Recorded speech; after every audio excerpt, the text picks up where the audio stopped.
ये बस्ती मेरी है, मैंने जन्म लिया है यहाँ, यहीं पर मेरे पापा का घर है। मैं आप सबके सामने हाथ जोड़कर कहती हूँ कि किसी को ये मत बताइएगा कि एडवोकेट अंजलि अवस्थी ठीक हो गई है। बिल्कुल ठीक हो गई है वो। स्कंद माता की कसम खाकर कहती हूँ मैं कि ये खेल मैं अपने तरीके से खेलूंगी। जिस बहू को खींचकर घसीटते हुए ससुराल से बेघर कर दिया जाता है, उन ससुराल वालों को सजा तो मिलनी ही चाहिए।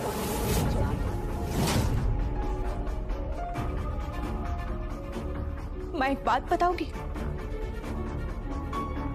क्या मेरे पापा को किसने मारा था मां? तुम्हें पता है?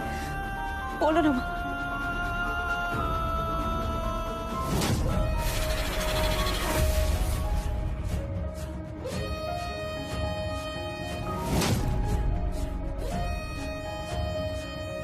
हाँ मुझे पता है। तो फिर उसे हम पकड़ क्यों नहीं रहे? धीरे बेटी धीरे।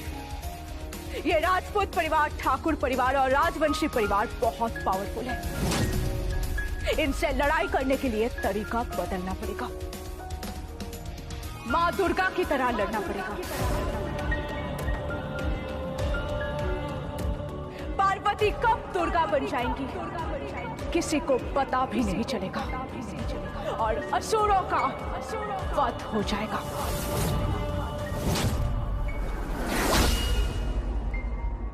हेलो, कैसे हो राजपूत खानदान के दामाद? कौन बोल रहे हैं आप? ओ, तुम तो पूरी तरह से दामाद बन नहीं पाए। पत्नी चली गई, सुहाग रात अधूरी रह गई, पहली रसोई अधूरी रह गई और उसके साथ साथ जो भी रस्में होने वाली थी वो सब कुछ नहीं हो पाई, है ना? Bad luck. इतने सालों के इंतजार के बाद भी मिलन अधूरी रह गई, है ना? कितने पनौती हो तुम? तुम्हारी कुंडली में ना शादी है ही नहीं, आजीवन कुंवारे रह जाओगे तुम। इतना पाप जो किया है तुमने, उस लड़की पर अत्याचार करना, उस लड़की को मॉलेस्ट करना, उसे जान से मारने की कोशिश करना, उसे धोखे से शादी करना और फिर शादी के बाद अटेम्प्ट टू मर्डर, किडनैपिंग, ऐसा कोई अपराध है ही नहीं जो तुमने अपने पापा के पावर का मिसयूज किए बिना ना किया हो। उन सब का ही प्रायश्चित करना पड़ रहा है ना? कौन बोल रहे हैं आप? ये सब क्या बक रही हैं आप? कौन है आप? नवरात्रि में हर महिला देवी का रूप होती है, इसलिए समझ लेना कि देवी ही तुमसे बात कर रही है। समझ लो देवी ने ये सब तय किया है और मैं कॉल कर रही हूँ तुम्हें। मैंने कहा कौन बोल रहे हो तुम? मैंने कहा कौन बोल रही हो तुम? क्या बकी जा रही हो कब से? कौन बोल रही हो? क्या पता क्या है तुम्हें राजपूत खानदान के बारे में, ठाकुर खानदान के बारे में क्या पता है? जो बात लोगों को भी पता नहीं है वो बात मुझे पता है। क्या पता है तुम्हें जो लोगों को नहीं पता? यही कि आज से 21 साल पहले 28 जून को उस रोज एक पति बाप बनने वाला था। अपनी गर्भवती पत्नी को लेकर हॉस्पिटल जा रहा था वो। बस कुछ ही पल बाद वो अपने बच्चे को देखने वाला था, पर ऐसा हुआ ही नहीं। अगला पल वो देख ही नहीं पाया। एक बड़ा सा ट्रक आया और उस गाड़ी से टक्कर हो गई। उस ट्रक ने उस गाड़ी को धक्का मार दिया, धमाका हुआ था। बस उस लड़के की कहानी वहीं पर खत्म हो गई। मर गया वो और उसका नाम था अमन सिंह राजपूत। ये सब क्या बोली जा रही हो तुम? हो कौन तुम? कौन हो तुम?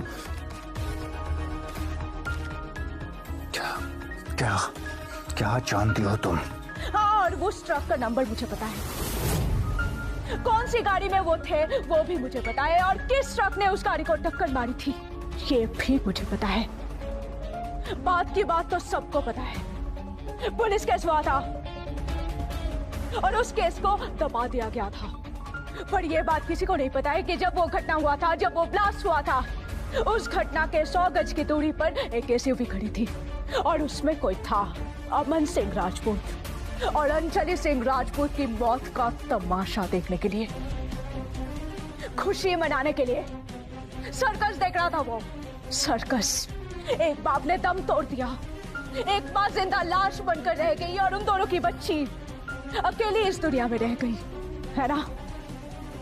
और वो आदमी तमाशा देख रहा था वहां बैठे बैठे। किसकी बात कर रही हो तुम? किसकी बात कर रही हो तुम? मैंने बोला तुम्हारी। तुमने किया था वो सब और तुम खूनी हो, ये बात मैं कोर्ट में साबित कर दूंगी।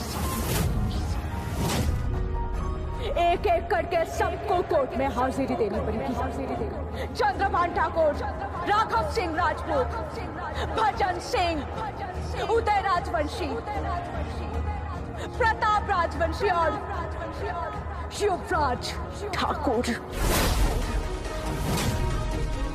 सबके सब कोर्ट में आएंगे और फिर उसके बाद सबको सजा सुनाई जाएगी। कौन हो तुम? मैंने कहा कौन हो तुम? बोलो कौन हो तुम? हेलो हेलो हेलो, कौन बोल रहे हैं?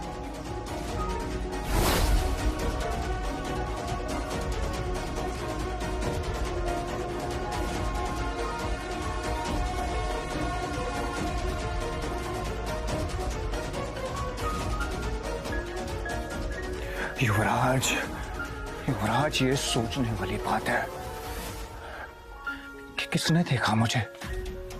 वहां उस वक्त कोई भी नहीं था। हाँ, जहां तक मुझे याद है वहां कोई भी नहीं था। फिर ऐसा कौन है? कौन है ऐसा जिसने मुझे देखा? युवराज, दिमाग के घोड़े भगा, घोड़े भगा दिमाग के। तुझे किसने देखा?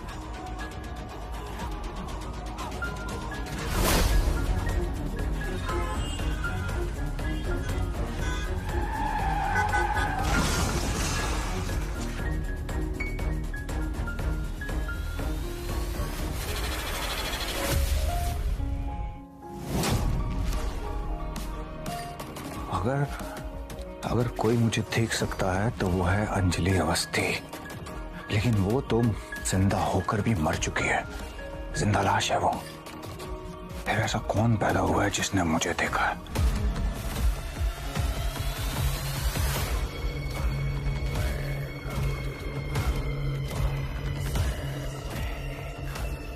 हेलो हेलो अंकल, अंजलि ठीक हो चुकी है, अब वो जिंदा लाश नहीं है। और मुझे लगता है कि वो शायद इस नवरात्रि में लड़ाई की तैयारी कर रही है। हाँ, वो लड़ाई की तैयारी कर रही है अंकल।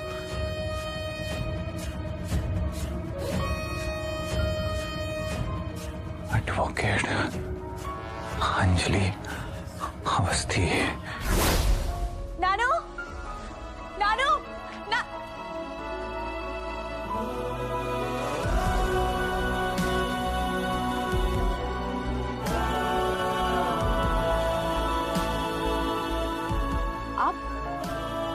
आप फिर से क्यों आए हैं यहाँ?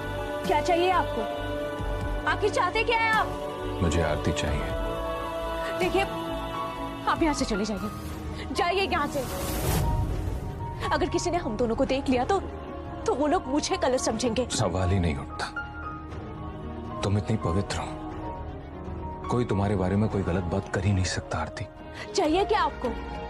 आखिर चाहते क्या है आप? हाँ, तुम्हें बार बार बता चुका हूं, कितनी बार बता चुका हूं कि मुझे सिर्फ तुम चाहिए। एक तोहफा लाया हूं तुम्हारे लिए। इसमें एक साड़ी है और तुम ये साड़ी पहनकर नवरात्रि में माता की पूजा में जाओगे और उनकी पूजा करोगे। एक मिनट सुनिए, क्या है ये सब? देखिए, ये सब सुनने के लिए ना मेरे पास धीरज है और ना ही वक्त है। आप जाइए यहाँ से, जाइए आप यहाँ से।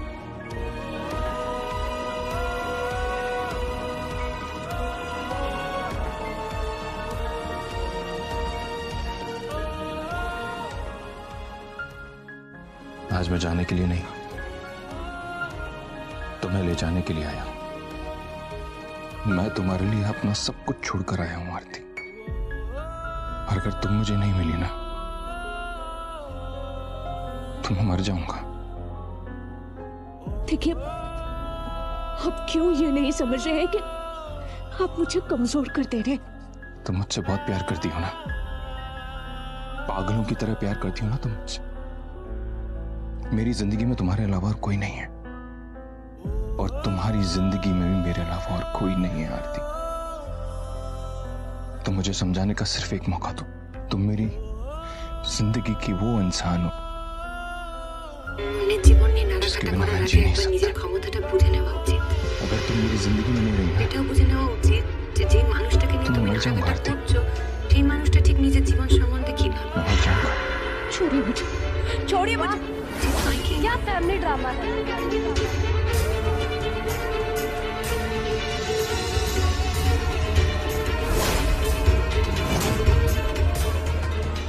তুমি ঠিক বলেছো রূপকথাটি।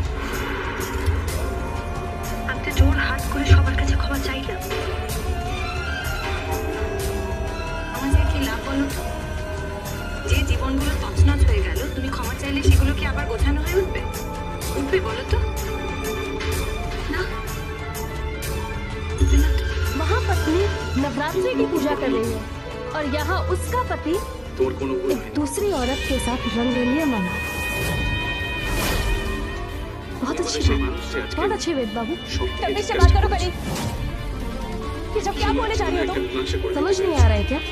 मैं तो जो देख रही हूँ वही बोल रही हूँ। हाँ, अरे और तुम एक दूसरी औरत के पति के साथ अपने ही घर में मजे उड़ा रही हो। हिम्मत की बात करनी पड़ेगी। अरे कोई आत्मसम्मान या चरित्र नहीं रखा तुमने। तमीज से बात करो।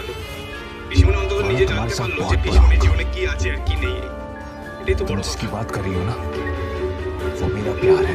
तो फिर मैं कौन हूँ? तुम मेरी कुछ नहीं हो। वो सिंदूर झूठा था, वो मंगलसूत्र झूठा था, वो सारी रस्में झूठी थी, और उन शास्त्रों को मान के वो शादी नहीं हुई है। इसलिए मैं तुम्हें अपनी पत्नी नहीं मानता। किसी भी लिहाज से तुम मेरी पत्नी नहीं हो। और मैं छोड़ दूंगा तुम्हें।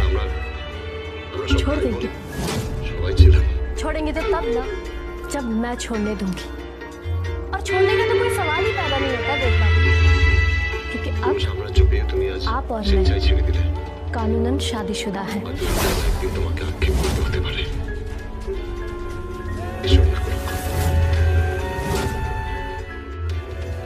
ये देखिए, शादी के कानूनी कागज।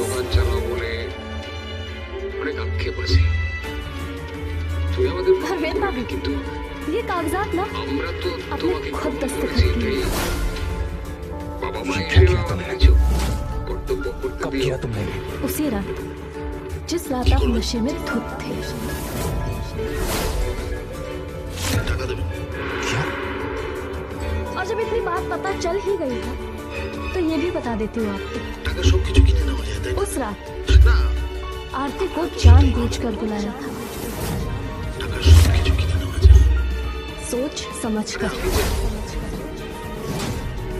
और जब वहाँ आरती आई मैंने जानबूझकर आपके करीब आने का नाटक किया, जानबूझकर आपको छुआ।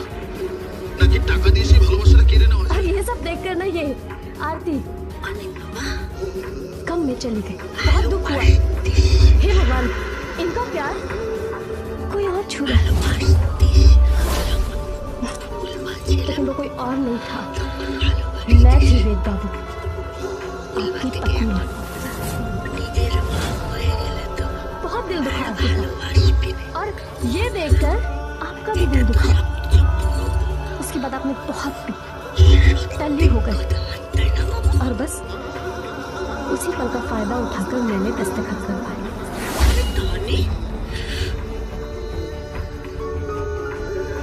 और अब ये जो कागजात है ना वेद बाबू, इनके बलबूते पर मैं आपको अपने साथ रहने के लिए मजबूर हूं।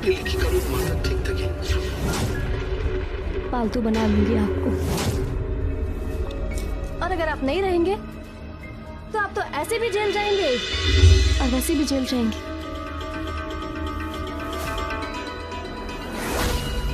কি বললি অনিমা? আমার সাথে বল। क्या करें? मत कीजिए কি ऐसा। বলছে? অনেক কি বলছে শুনেছো? উঠোন শুনছি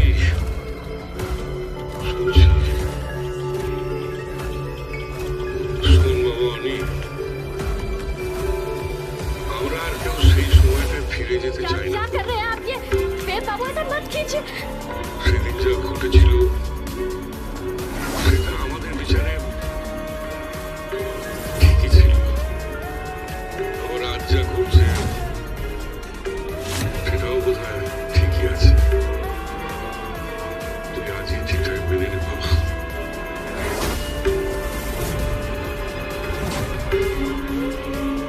অসহায়ভাবে সেদিন যেমন हो गया। সেদিন बेहोशी की हालत में मैंने साइन कर दिया। দিয়েছি, अब होश में से जलाकर राख कर दिया। আজই ঠিকঠাক মেনে নে। अब तुम्हारे पास कोई सबूत नहीं কষ্ট করিস না। है कि हमारी कोई शादी हुई थी। राजपूत खानदान से वहां पर कोई था नहीं অন্যর और প্রতি राजवंशियों में सिर्फ हम বিচারটা थे। সেদিন আমরা ঠিক করে উঠতে तो পারিনি। इसके हिसाब से तुम्हारे पास कोई सबूत नहीं है कि हमारी कोई शादी हुई थी, इसलिए मैं तुम्हें अपनी पत्नी नहीं मानता হয়তো और ना ही तुम অন্যকে मेरी पत्नी চিনতে हो। আমার এতগুলো বছর প্রয়োজন ছিল।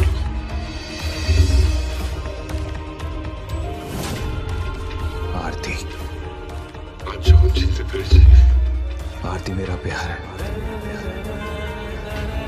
তখন বাপ আমাদের ভুলে ওদের প্রতি অবিচারটা করো না। My love. কি বলবো আমি কি করবো আমাকে তো কেউ নিয়ে যেতে চাইনি। हाथ लगाने के बारे में कभी सोचना भी भूल गई। सॉरी मैंने कभी सोचा भी नहीं था नलिन कि तुम इतनी घटिया निकलोगी। तुम्हें बचाने के लिए, सिर्फ और सिर्फ तुम्हें बचाने के लिए मैंने अपनी जान की बाजी तक लगा दी थी। उस नीलामी से मैंने तुम्हें बचाया था। আমার মাকে একদম এসে अपने घर में मैंने तुम्हें बना दिया, तुम्हें खिलाया पिलाया, ख्याल रखा तुम्हारा, और तुम नमक खराब निकली। ऐसा बड़ा मोश हो दो। नमक हराम? अरे नमक हरामी तुमने अभी देखी ही कहा। अभी तो बहुत कुछ बाकी है देखने के लिए। तुम बदनाम कर दूंगी तुम दोनों को। और अगर आपको ये लगता है ना कि मैं अपने हक छोड़ दूंगी तो आपको ये गलत लगता है। इस जन्म में तो क्या, সাহস পাইনি বাবা। मैं अगले 7 जन्म तक अपना अधिकार नहीं छोड़ूंगी, किसी भी हाल में। তো তুই আমাদের মেনে নেবে কিনা তাই তো জানতাম না। তাহলে आदि अवस्थी, तुम्हारा तो मरना तय है। और अगर मुझे वेद बाबू नहीं मिले ना तो फिर इन्हें भी मैं खत्म कर दूंगी।